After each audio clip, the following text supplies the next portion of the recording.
Hi అండి, మునగాకు ఎప్పుడు పప్పే కాకుండా ఇలా ఒకసారి ట్రై చేసి చూడండి. నేను ఏం చేస్తున్నా అంటే ఇక్కడ మునగాకు ఆమ్లెట్ ఫ్రై అయితే చేస్తూ ఉన్నాను. అదేనండి మునగాకు కోడిగుడ్డు అట్టు.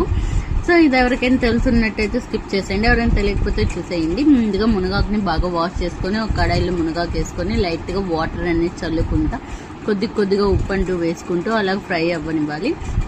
ఇది ఆవిరికే ఉడికిపోతుంది కాబట్టి ఒక 10 minutes పాటు అలా వదిలేసామంటే కొద్దిగా దగ్గరకు వచ్చేస్తుంది. ఇంకా కొద్దిగా వాటర్ అనేది చల్లుకుంటా రావాలి, కింద అనేది మాడిపోతుంది కాబట్టి లైట్గా వాటర్ అనేది చల్లుకుంటా అలాగే సాల్ట్ అనేది చూసుకుంటా రావాలి. చూసారా, అలా బాగా దగ్గరకు వచ్చిన తర్వాత టేస్ట్ చేసి చూడాలి ఉప్పు అనేది సరిపోయిందా లేదా అనేది, అలాగే మునగాకు అనేది బాగా ఉడికిందా లేదా అనేది చూసాక ఇంక ఇప్పుడు మునగాకని ఆల్మోస్ట్ అయిపోయింది కాబట్టి దీన్ని తీసి పక్కన పెట్టేసుకొని ఇప్పుడు దీనికి కావాల్సిన ప్రాసెస్ ఏంటో చూసేద్దాం.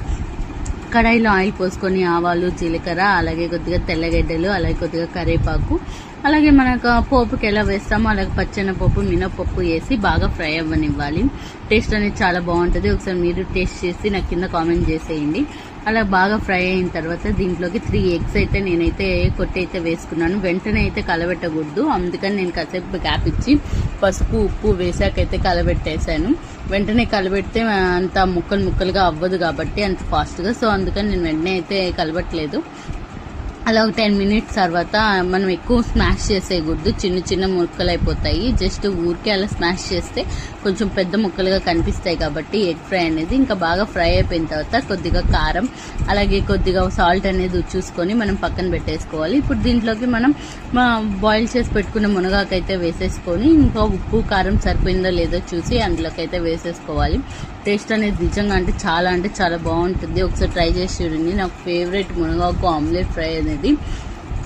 మీకు కానీ ముందుగా మన ఛానల్ ఎవరైనా ఫస్ట్ టైం చూస్తున్నైతే సబ్స్క్రైబ్ చేసుకోవడం మాత్రం మర్చిపోమకండి. అలాగే లాస్ట్లో నేనైతే ఇందులో శనగల పొడి అనేది యాడ్ చేశాను. ఒకవైపు ఒక్కొక్కలా పిలుస్తూ ఉంటారు, మేమైతే దీన్ని శనగల పొడి అని అయితే అంటాము. శనగల పొడి వేయడం వల్ల మునగాకులో టేస్ట్ అనేది చాలా బాగుంటుంది. అండ్ ఫైనల్గా మన మునగాకు ఆమ్లెట్ ఫ్రై అయితే రెడీ అయిపోయింది. మీకు కానీ వీడియో కానీ నచ్చితే సబ్స్క్రైబ్ చేసుకోవడం మాత్రం మర్చిపోమకండి.